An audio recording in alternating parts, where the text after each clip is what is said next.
بتاؤں کہ یہ ہے کیا. 12 ربیع الاول نہ تو رسول اللہ صلی اللہ علیہ وسلم کی پیدائش کا دن ہے اور نہ ہی آپ کی وفات کا. اس دن کا اسلام میں کوئی سرے سے سر پاؤں ہے ہی نہیں. سمجھ رہے ہیں؟ کچھ بھی نہیں ہے. یہ کیوں نہیں ہے؟ اتنے لوگ مناتے ہیں, اتنے لوگ کرتے ہیں. لوگوں کے منانے پر گورنمنٹ کی طرف سے کوئی پابندی نہیں ہے, اس لیے مناتے ہیں لوگ. اتنے سارے علماء کی تقریریں آتی ہیں اس دن کی فضیلت پر, تو وہ اس لیے آتی ہیں کہ تقریروں پر بھی گورنمنٹ کی طرف سے کوئی پابندی, بولو بھائی, نہیں. تو لوگ دیکھتے ہیں گورنمنٹ کی طرف سے پابندی ہے یا نہیں ہے, اس کو فوکس کرتے ہیں. شریعت کیا کہتی ہے یہ تو وہی فالو کرے گا نا جو شریعت کو فالو کر رہا ہو, جو دیکھتا ہو کہ قرآن و سنت کیا کہتے ہیں. ائمہ مجتہدین جن کی قرآن و سنت پہ گہری گرفت تھی وہ کیا کہتے ہیں, وہ اخپل طریقے سے اسلام کو پیش, بولو بھائی, نہیں کرے گا. اخپل طریقہ نہیں چلتا. آج بہت سے معاملات میں پتہ ہی نہیں چل رہا ہے کہ ان کا لائف اسٹائل یا ان کا مذہب ہے کیا. اخپل طریقہ تو ہر ایک کا, بلوچوں کی الگ روایات ہیں, مہاجروں کی الگ ہیں, پنجابیوں کی الگ ہیں, پٹھانوں کی الگ ہیں. تو اخپل کو لے کے چلنا ہے تو پھر تو ہر قوم کا الگ کلچر, ہر قوم کی الگ روایات. اسلام کو دیکھنا ہے تو پہلے میں 12 تاریخ کے بارے میں آپ کو بتا دوں. ہمارے پاس جو دلائل ہیں وہ سب سے پہلے قرآن ہے. ایسا ہی ہے نا, الحمد سے لے کے والناس تک پورے قرآن میں کہیں بھی نہیں لکھا ہوا کہ نبی صلی اللہ علیہ وسلم 12 تاریخ کو پیدا ہوئے. آپ کہہ سکتے ہیں تو بہت سی چیزیں نہیں لکھی, تو چلو جو نہیں لکھی وہ پھر حدیث میں آتی ہیں.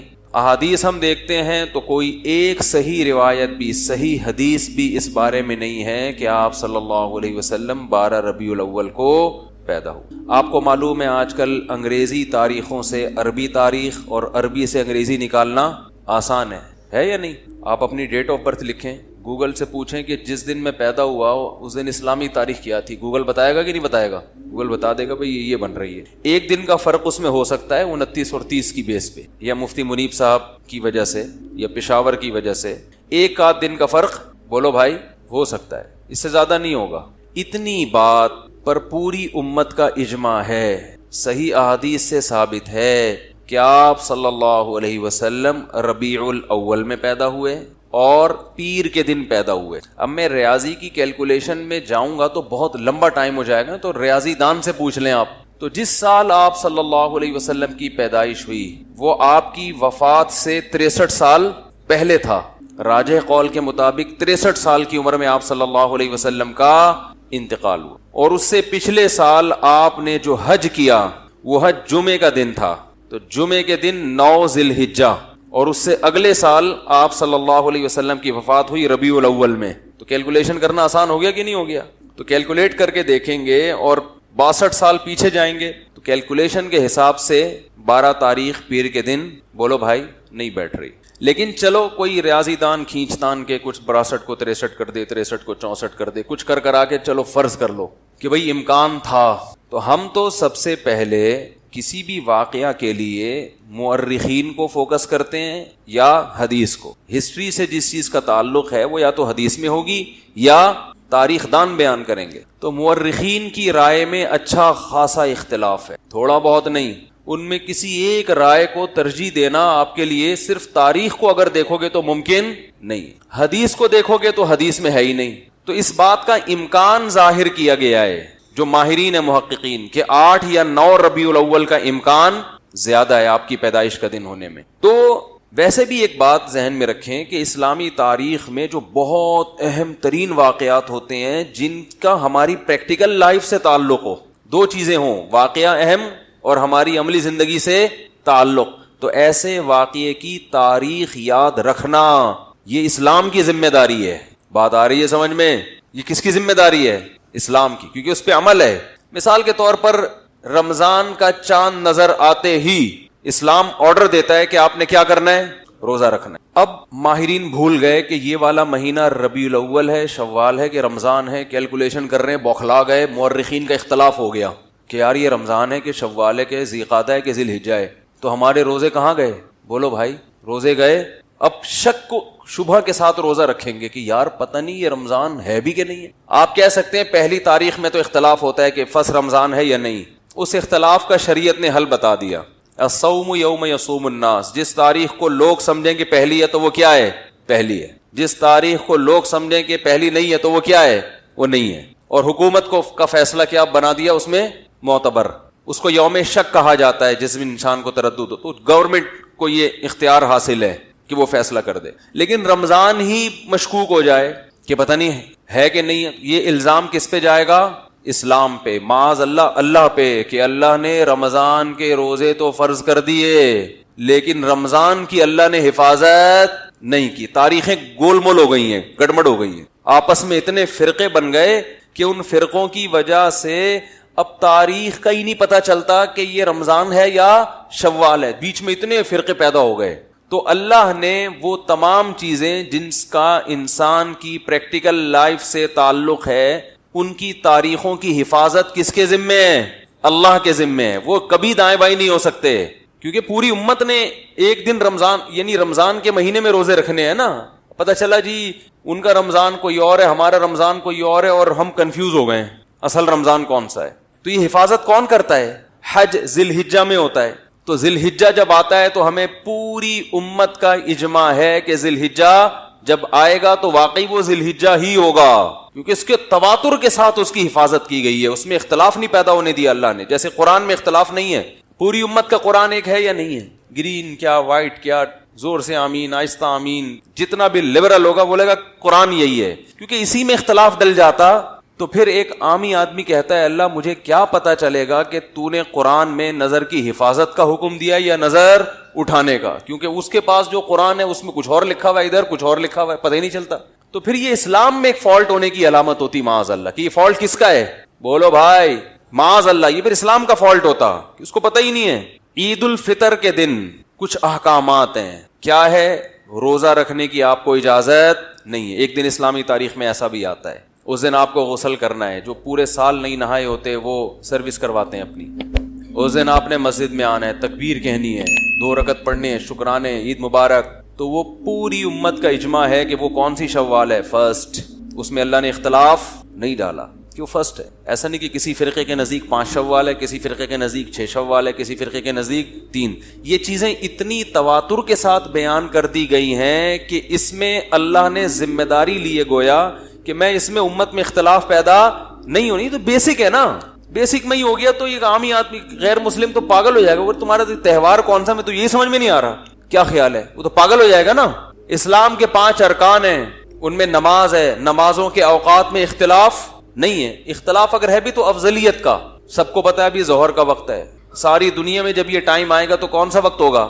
ظہر کا. تو جو بیسک چیزیں ہیں جن کا ہماری پریکٹیکل لائف سے ان تاریخوں کا تعلق, اور قرآن میں اللہ نے فرمایا قل ہی مواقیت للناس والحج, چاند کی جو منزلیں ہیں ہم نے لوگوں کے عبادتوں کے اوقات کے لیے متعین کر دی ہیں. چاند کا گھٹنا بڑھنا, 12 مہینے, یہ سب چونکہ اسلامی عبادتوں کا ان سے تعلق ہے. تو اگر 12 ربیع الاول کے دن اسلام کا کوئی حکم اس دن سے وابستہ ہوتا کہ نبی کی پیدائش پہ تم نے یہ کرنا ہے, تو اس پیدائش کے دن میں اللہ کوئی کنفیوژن نہ رکھتا, وہ تمام امت کا اتفاق ہوتا. بخاری مسلم کی صحیح حدیثیں ہوتی تواتر کے ساتھ کہ آپ صلی اللہ علیہ وسلم 12 تاریخ ہی کو پیدا ہوئے ہیں, جبکہ ہمیں اس بارے میں ایک حدیث بھی صحیح بولتے کیوں نہیں بھائی؟ اب لوگ مجھے کہتے ہیں اس کی کیا دلیل ہے کہ ایک بھی صحیح حدیث نہیں ہے. جو دعویٰ کرتا ہے دلیل اس کے ذمے ہوتی ہے, جو انکار کرتا ہے دلیل اس کے ذمے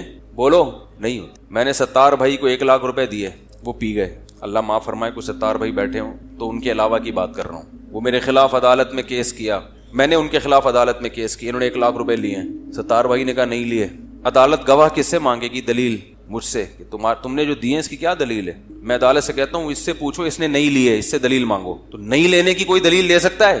عدالت کے گواہ پیش کرو کہ تم نے نہیں لیے. میں کہوں گا بھائی سارا دن 24 گھنٹے کون میرے ساتھ چپکا رہتا ہے جو دیکھتا رہے کہ میں نے ایک نہیں لیے. نہیں لیے, دلیل اس کے ذمے ہے جو دعویٰ کرتا ہے. بھائی اصل تو یہی ہے کہ کسی نے کسی سے پیسے نہیں لیے. جو کہتا ہے کہ لیے ہیں تو اس کے ذمے ہے کہ وہ گواہ پیش کرے. نہیں لینے پہ گواہ نہیں, کسی کام کے کرنے پہ دلائل ہوتے ہیں, نہ کرنے پہ دلیل نہیں ہوتی.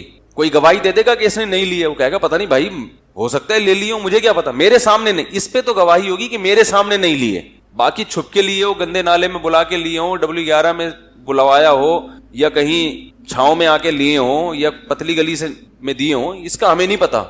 تو میں جو یہ دعویٰ کر رہا ہوں کہ 12 ربیع الاول آپ کا یوم پیدائش ہے، یوم وفات، اس پر کوئی صحیح حدیث نہیں ہے. تو جو دعویٰ کرتا ہے نا کہ صحیح حدیث ہے، اس کے ذمے لازم ہے کہ وہ صحیح حدیث پیش کرے. پیش کرے گا تو ہم بتائیں گے یہ صحیح ہے یا کیا ہے، پھر ہم مدعی ہوں گے، پھر ہم بتائیں گے کہ جس کو آپ صحیح کہہ رہے ہو وہ صحیح نہیں ہے. اس پہ یہی اعتراضات ہیں، یہی اشکالات ہیں.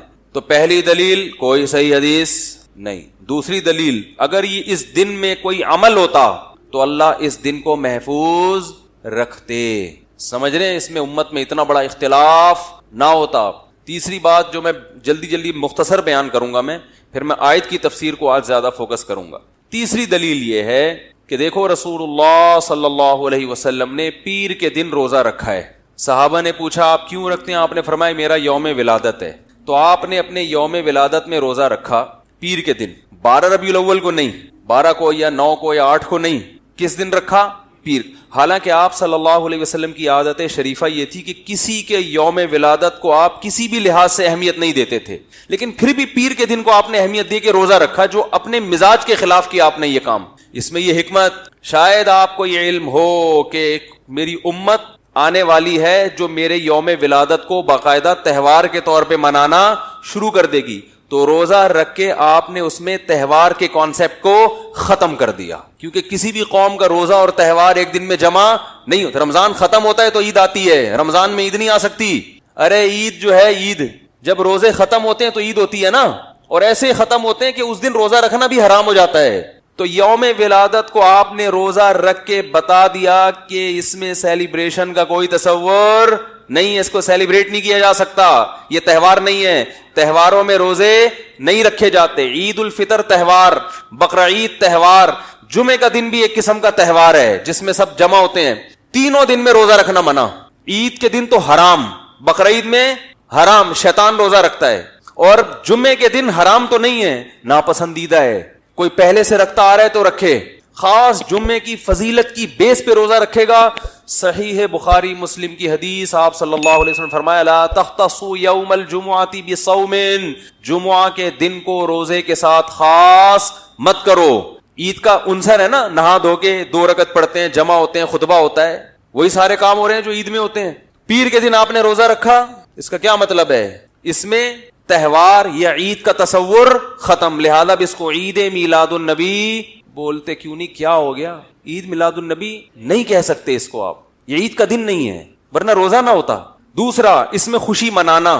تو نبی صلی اللہ علیہ وسلم نے پیر کا روزہ رکھ کے بتا دیا کہ میرے یوم ولادت کو خوشی نہیں منائی جا سکتی، کیونکہ خوشی منانا کھا پی کر کھلا کر ہوتا ہے، روزہ رکھ کے نہیں ہوتا. کبھی آپ نے دیکھا شادی ہوئی ہو، یار بہت خوشی ہو رہی ہے، یار کچھ ہو جائے، یہی ہوتا ہے نا، تو آپ فوراً کیا کہتے ہیں؟ یار آج خوشی میں رات کا کھانا چھوڑ دو، میں بھی نہیں کھاؤں گا، تم بھی نہیں کھاؤ. یار تجھے خوشی ہو رہی ہے، غم کو بھابھی کس ٹائپ کی ملی ہے تجھے جو کھانا پینا ہی چھوڑ رہا ہے؟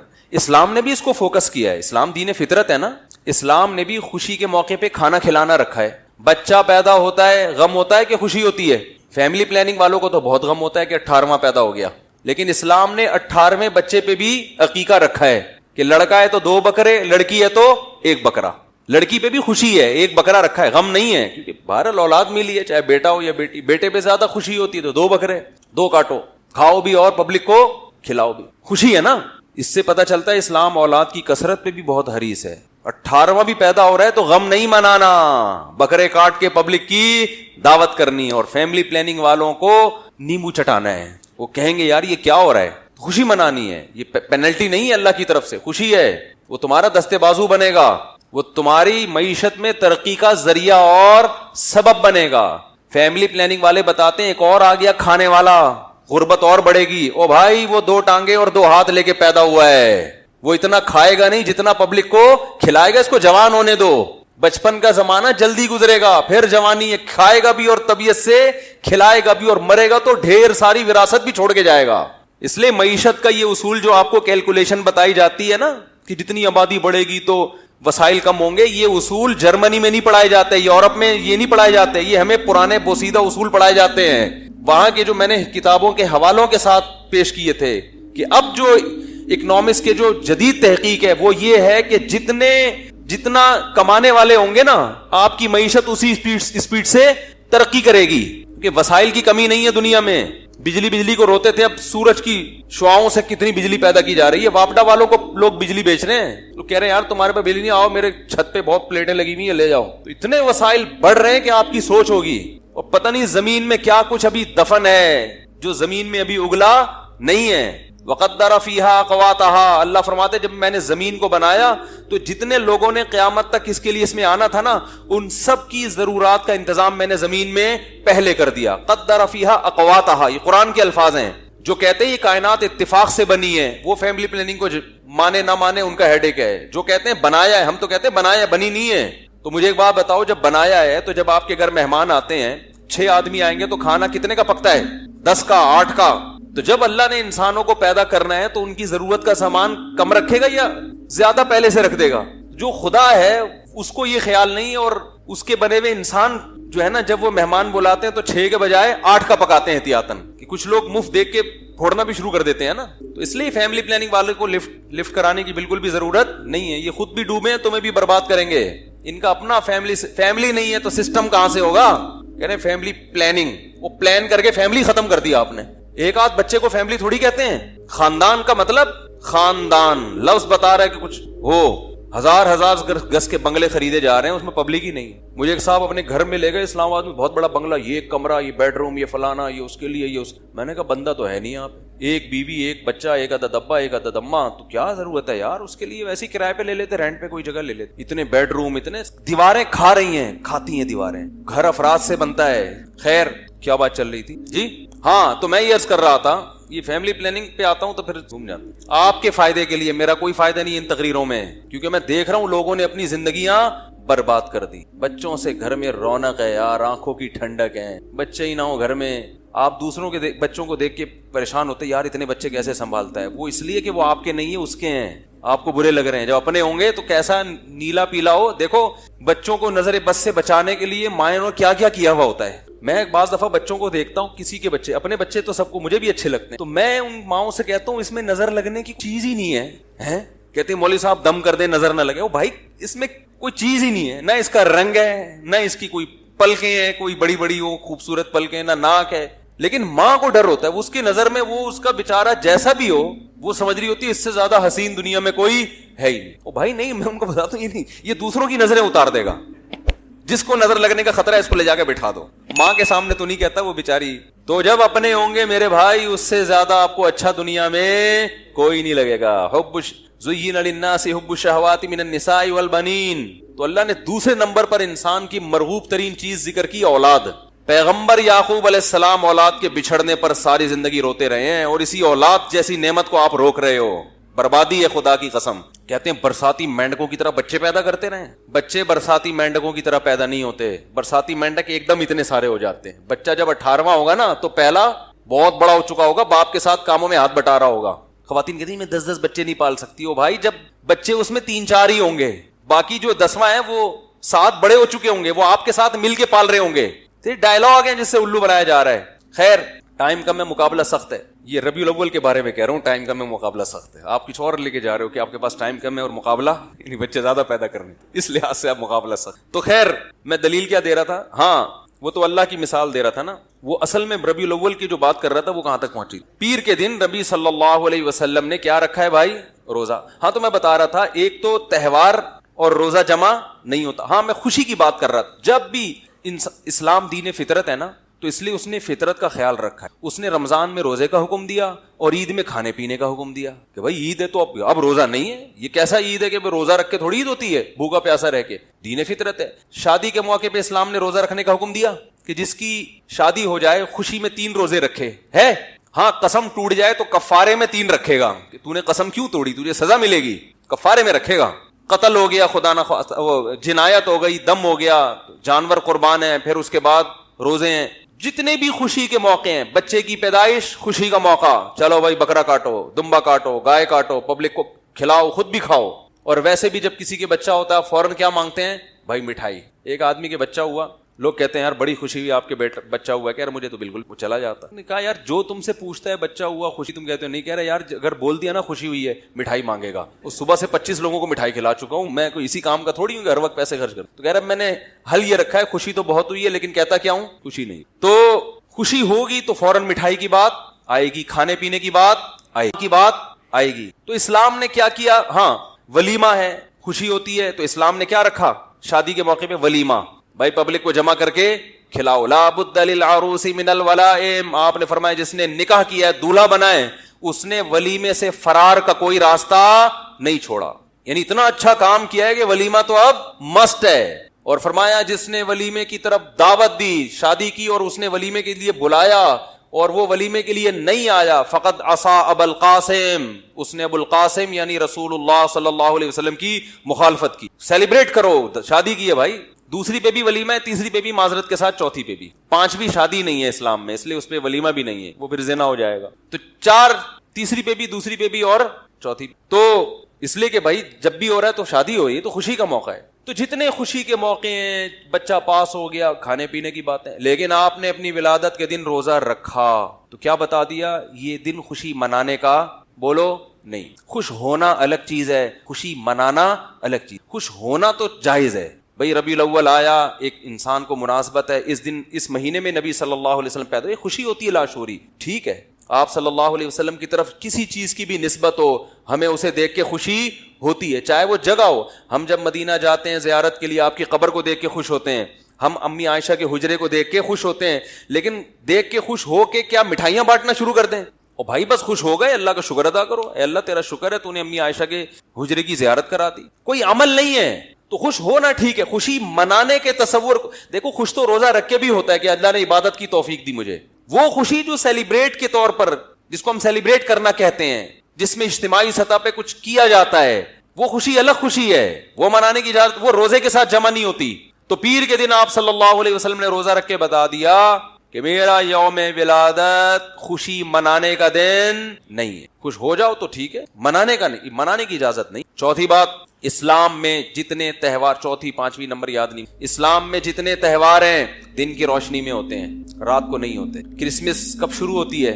رات 12 بجے. آپ دیکھیں ان عیسائیوں کو سارے دن میں گھوم رہے ہوں گے پھول وول لگا کے، رات کو شروع ہوتی. اسلامی تہوار دن کی روشنی. عید الفطر کب ہوتی ہے بھائی؟ صبح صبح. عید الاضحیٰ کب ہوتی ہے؟ صبح صبح. تو اگر 12 ربیع الاول عید کا دن ہے، تہوار ہے، صبح ہونا چاہیے تھا. جبکہ یہ کب منائی جاتی ہے؟ رات. ابھی تو میں لاہور سے آ رہا ہوں تو ابھی تھوڑی دیر پہلے میں ایئرپورٹ سے گزرا ہوں، پورا کراچی بند پڑا ہوا ہے کیونکہ رات سب نے، جن لوگوں نے بھی رات کو چراغاں کیا، اب ظاہر ہے دن میں سو رہے ہوں گے نماز پڑھ کے، اچھا گمان رکھتے ہیں. اس لیے کہ جب آپ رات کو جاگو گے تو دن میں کیا ہوگے؟ سو گے. تو تہوار منانے کے قابل نہیں رہو گے. تبھی تو ہم عید الفطر کی رات کو کہتے ہیں بھائی شاپنگ کے لیے نہ جاؤ، پھر دن میں سوتے رہو گے عید تو گزر جائے گی. تبھی دیکھیں اب عیدیں راتوں کو منائی جا رہی ہیں. عید پہ ملنے لوگ رات 11:45 بجے جا رہے ہوتے ہیں کہ سارا دن رات شاپنگ کی ہوتی ہے، سارا دن سوتے رہتے ہیں. تو عبادت بھی کوئی کرے گا تو اتنی کہ دن میں نبی صلی اللہ علیہ وسلم پوری رات عبادت نہیں کرتے تھے، سوتے بھی تھے اس میں، کیونکہ اللہ نے رات کس کے لیے بنائی ہے؟ سونے کے لیے. تو قرآن سے بھی ثابت ہے، حدیث سے بھی، اور فطرت اور میڈیکل سائنس اور نیچر سب کا اتفاق ہے کہ راتیں کس کے لیے ہیں؟ سونے کے لیے ہیں، چراغاں کرنے کے لیے. یار میں نے آپ سے بتایا تھا جس چیز پہ گورنمنٹ کی طرف سے پابندی نہ ہو تو اس کے کرنے میں کوئی حرج نہیں ہے. جب لوگ برے کام کر رہے ہیں اس لیے کہ گورنمنٹ کی طرف سے پابندی نہیں، تو آپ اچھا کام کیوں نہیں کر رہے؟ تو بولنے پر پابندی ہے تو بول لو. نیچے کمنٹس میں لوگ بول رہے ہوتے ہیں جب یہ سنتے ہیں بیان. تو اب میں جلدی سے بتاؤں آپ کو، یہ بھی ایک دلیل ہے مستقل کہ یہ تہوار کا نہیں ہے، ورنہ یہ دن میں ہوتا، رات میں نہ ہو. اور ایک اور بڑی خاندانی دلیل، ہٹو بچوں، یہودیوں کے لیے سب سے مقدس دن جو مجازی عید تھا، چھوٹی عید تھا، ہفتے کا ایک دن ہے نا جس میں وہ سیلیبریٹ کریں گے، جمع ہوں گے، خطبہ ہوگا، جو بھی ان کا طریقہ تھا، وہ کون سا دن تھا؟ ہفتے کا دن، مقدس دن تھا. آج بھی یہودی ہفتے کو چھٹی کرتے ہیں، مقدس دن ہے. یہودیوں کے بعد کون سی قوم آئی؟ عیسائی. حضرت عیسیٰ علیہ السلام، ان کے لیے اللہ نے کون سا دن رکھا ہے؟ اتوار کا دن، مقدس. ترتیب دیکھو، پہلے یہودی تو ہفتہ، پھر عیسائی تو اتوار. تو ہمارا نمبر کون سا بنتا تھا؟ پیر کا. اور وہ یوم ولادت بھی تھا، وہ اس بات کے زیادہ لائق تھا کہ ہمارے لیے پیر کا دن رکھا جائے. لیکن نبی صلی اللہ علیہ وسلم اس دن پیدا ہوئے ہیں. ڈر تھا کہ امت یوم ولادت منانا نہ شروع کر دے، امت یہ نہ سمجھ بیٹھے کہ یہ اس لیے مقدس ہے کہ یوم پیدائش ہے. نے ریورس گیئر لگا دیا، ٹھیک ہے نا. اللہ نے کیا کر دیا دن کو ریورس, جمعہ ہفتہ پیر نا نا نا نا, کہاں ہفتہ اتوار کے بعد کیا جمعے کی طرف چلے جاؤ واپس, پیر نہیں ہوگا. تو بھائی یہ تو کھرچ کے اس دن کے تہوار اور عید ہونے کا تصور ختم کیا جا رہا ہے, نہ تاریخ محفوظ کی جا رہی ہے. جو پیر کا دن محفوظ ہے تو وہ روزہ رکھا جا رہا ہے, پھر جو مقدس دن ہفتے کا بنایا جا رہا ہے وہ پیر کے بجائے جمعے کو, حالانکہ بندہ کون سا تھا, پیر کا بندہ تھا. اس کے بعد بھی اگر میرا خیال ہے کوئی یہ کہتا ہے کہ 12 ربیع الاول یوم پیدائش بھی ہے, پہلی بات. نمبر 2, اس دن کو تہوار منانا چاہیے, خوشی منانی چاہیے. نمبر 2, پھر رات کو کرنی چاہیے, چراغاں کرنا چاہیے, اور پھر اس کے ساتھ بہت سارے اور جو لوازمات کر دی ہیں, ناچ گانے ہو رہے ہیں, ڈانس ہو رہا ہے, پتہ نہیں کیا کیا ہو رہا ہے. وہ تو اس کو تو میں بھی چھیڑ ہی نہیں رہا. تو یہ سب اس کی علامت ہے میرے بھائی, آپ اللہ کو راضی کرنے کی فکر نہیں رکھتے. یہ اپنی خواہشات ہیں جس پہ دین کا لیبل لگا ہوا ہے, یہ خواہشات ہیں جس پہ لیبل کس کا ہے. اور ایسی خوشی جو سچی مچی کی عید ہے اس کو نہیں منا رہے ہوتے. جو عید الفطر ہے اس میں ایسا چراغاں ہوتا ہے بھائی, جس کا اللہ نے حکم دیا رمضان, قرآن میں اللہ نے عید الفطر کا حکم دیا, لِتُكَبِّرُوا اللَّهَ عَلَى مَا هَدَاكُمْ, کہ تم رمضان کے روزے رکھو تاکہ تم اللہ کی کبریائی بیان کرو, اللہ نے خوشی مناؤ, خوشی میں تکبیریں پڑھو. تو وہ نبی نے بتا دیا کہ یہ کون سا دن ہے, عید الفطر کا. تو اس سے علماء نے استدلال کیا ہے کہ قرآن میں خود عید الفطر کا تذکرہ موجود ہے, جس کی تشریح کس نے کی ہے, نبی نے, اور پوری امت کا اجماع ہے. اس عید کو ایسی جوش و خروش سے بولو بھائی نہیں منایا جاتا, نہ چراغاں ہوتا ہے اس رات, نہ کوئی کیک کاٹے جاتے ہیں. اور ایک اور پوائنٹ کی بات کہ اس کے تہوار نہ ہونے کی ایک بہت بڑی دلیل یہ بھی ہے کہ دنیا میں جس مذہب سے وابستہ لوگوں کا کوئی خاص تہوار کا دن ہوتا ہے, اس مذہب کے تمام فرقوں کا اس دن پر اتفاق ہوتا ہے. 25 دسمبر کرسمس, تمام عیسائی اس کو مانتے ہیں کہ نہیں مانتے, تہواروں میں اختلاف نہیں ہوتا, یہ بڑا دن ہوتا ہے نا, اختلاف نہیں ہوتا اس میں. لیکن یہ کیسا تہوار ہے کہ اس میں امت میں کتابوں میں تو ہے ہی نہیں, جو مستند کتاب ہے, اور پریکٹیکلی بھی دیکھا جائے تو دنیا کے بعض ملکوں میں ہے, بعض ملکوں میں نہیں. سعودی عرب جہاں اسلام آیا وہاں 12 ربیع الاول کا پتہ ہی نہیں چلتا کہ 12 آئی اور گزر گئی, جانتے ہی نہیں یہ کیا ہوتا ہے. دبئی میں نہیں پتہ چلتا, اب شاید پتہ چلنے لگا ہے, تو 1400 سال سے تو نہیں پتہ چل رہا تھا. تو ایسی عید ہے جو 1400 سال سے نہیں منائی گئی, اب منائی جا رہی. ملیشیا میں خود رہا ہوں, 12 ربیع الاول کچھ پتہ ہی نہیں تھا کہ 12 ربیع. انڈیا, پاکستان, بنگلہ دیش میں منائی جاتی ہے, لیکن پورے انڈیا, پورے پاکستان, پورے بنگلہ دیش میں بھی نہیں ہے. پاکستان کے کچھ علاقے, کچھ شہروں میں ہے, کچھ شہروں میں, بولتے کیوں نہیں بھائی, لاہور کے کچھ شہروں میں ہے, کچھ شہروں میں. کل میں لاہور میں گیا, اسلام آباد سے کل مجھے لاہور آنا تھا, پھر لاہور سے کراچی نا, تو لاہور میں جب گیا تو رات کے وقت مجھے نہیں لگ رہا تھا یہاں ربیع الاول ہے, کچھ بھی نہیں, کوئی جھنڈی نہیں. ہمارے ایک دوست نے انوائٹ کیا, ان کی گلی میں جیسے ہی گیا ہوں تو میں سمجھا شاید یہ میرے استقبال میں انہوں نے پتہ نہیں کیا چراغاں کیا ہوا ہے. میں نے کہا خیریت, کہہ رہے بھائی 12 ربیع الاول ہے, آج رات ہے 12. تو ویسے ہم اتنے خوش فہمی میں مبتلا نہیں ہوتے کہ ہمارے استقبال میں کسی نے کیا ہوگا. تو لوگ اس پہ بھی تانا دے سکتے ہیں کہ جب آپ کے استقبال میں جائز ہو تو نبی کے استقبال میں کیوں جائز نہیں. بھائی نبی کا استقبال نہیں ہو رہا, نبی تو اپنی قبر شریف میں ہے. استقبال تو جب ہوا تھا جب آپ مکہ سے مدینہ گئے تھے تو بچیوں نے استقبال کیا تھا. تو اگر نبی تشریف لا رہے ہیں تو بھائی جتنا استقبال کیا جائے کم ہے. تشریف تو لا چکے ہیں, تشریف لا کے جا چکے ہیں, تبھی تو علماء کو انبیاء کا وارث کہا ہے حدیث میں. انبیاء کے وارث جب ہوتے ہیں جب مورث دنیا سے چلا جاتا ہے پھر وہ اس کا عہدہ سنبھالتے ہیں. نبی نے فرمایا علماء انبیاء کے کیا ہیں, وارث, کیونکہ اب انبیاء جائیں گے تو علماء ان کے قائم مقام ہوں گے. تو جو تہوار والے دن ہوتے ہیں کسی بھی قوم کے ان میں اختلاف نہیں ہوتا. تو میں شہروں کی بات کر رہا تھا, کچھ شہروں میں ہے, کچھ شہروں میں نہیں. پھر جن شہروں میں ہے اس میں بھی پورے شہر میں نہیں ہے. لاہور میں ڈیفنس میں نہیں تھا, اور وہ کون سا علاقہ ہے جہاں میں کل گیا تھا, نہیں یار وہ پتہ نہیں نام بھول گیا, اس علاقے میں ہے, جو بھی ہے, بہت سے علاقوں میں ہے نا, نام آنا کوئی ضروری ہے, بہت سے علاقوں میں. لاہور, کراچی میں دیکھ لو, کھارا در میں بہت ایسا لگ رہا ہے مسلمانوں کا تہوار ہے. ڈیفنس میں جاؤ گے لوگ ایسے ہی اس کے منہ گھوم رہے ہوں گے, حالانکہ وہ بھی مسلمان ہیں بھائی, انہوں نے بھی کلمہ پڑھا ہے. عید الفطر میں تو فرق نہیں ہوگا, کھارا در میں اور ڈیفنس میں کوئی فرق ہوتا ہے؟ رمضان میں کوئی فرق ہوتا ہے؟ بقرعید میں کوئی فرق ہوتا ہے؟ بلکہ ڈیفنس والے زیادہ بقرعید وہ موٹے موٹے جانور لے کر آئیں گے, کھارا در والے تھوڑے سے چھوٹے لے آئیں گے. ڈیفنس والے تو جانوروں کے مقابلے پہ آئے ہوئے ہوتے ہیں, ایسے ایسے جانور آپ حیران ہو جاؤ. ڈر ہوتا ہے جانور نہ کھونٹے سے باندھے آپ کو کہیں تھوڑی دیر میں, اتنے بڑے بڑے جانور ہوتے ہیں. تو پیسہ زیادہ تو زیادہ منا لیتے ہیں. ناظم آباد میں نہیں منائی جاتی, اورنگی ٹاؤن میں یا لانڈی کے علاقوں میں منائی جا رہی ہے. اور پھر جس علاقے میں منائی جا رہی ہے اس میں بھی پورے میں نہیں منائی جا رہی. ایک گلی سجی ہوئی ہوگی, دوسری میں ہے ہی نہیں, حالانکہ وہ بھی مسلمان ہے بھائی. وہ اگر مسلمان ہے تو یہ بھی کیا ہے, تو گئے کیا ان کو نبی سے محبت نہیں ہے, یہ نہیں منا رہے, پوری گلی خالی. پھر جس گلی میں جھنڈے ہوں گے اس میں بھی پوری گلی میں نہیں. اس والے گھر میں بتیاں لگی ہوئی ہے، جھنڈے، بتیاں، لائٹیں، چمک پٹیاں، بچے بوڑھے کیا سب ایسے بالکل جیسے سروس اسٹیشن سے نکل کے آئے ہوں، ابھی کوئی ایسا تیزاب سے نہائے ہوئے بالکل ایسے چمک چھلو بنے ہوئے ہوں گے، اور ساتھ والے گھر میں بولو بھائی پتہ ہی نہیں. تو یہ خود اس کی علامت ہے، یہ مسلمانوں کا تہوار نہیں ہے. تہوار ہوتا تو لبرل مسلمان بھی کر رہے، لبرل لوگ بھی عید رمضان منائے نہ منائے، عید بہرحال منا لیتے ہیں. دیکھو ٹی وی پہ بھی عید پہ پروگرام آتے ہیں نا، عید مبارک ہے یہ وہ، حالانکہ ایک روزہ بھی رکھا ہوگا انہوں نے، بدگمان نہیں ہونا چاہیے، لیکن اگر نہیں بھی رکھا ہوتا تو عید بہرحال زیادہ اچھے طریقے سے منا رہے ہوتے. کیا خیال ہے بھائی؟ تو یہ سب اس بات کے دلائل ہیں کہ اس دن کا اسلام میں کوئی تصور. باقی ربیع الاول آنے سے آپ کو خوشی ہوتی ہے، اچھی بات ہے بھائی، نبی کا مہینہ ہے، نبی پیدا ہوئے اس دن، دل میں ایک دھڑکن تیز ہو جائے، ایمان کی علامت.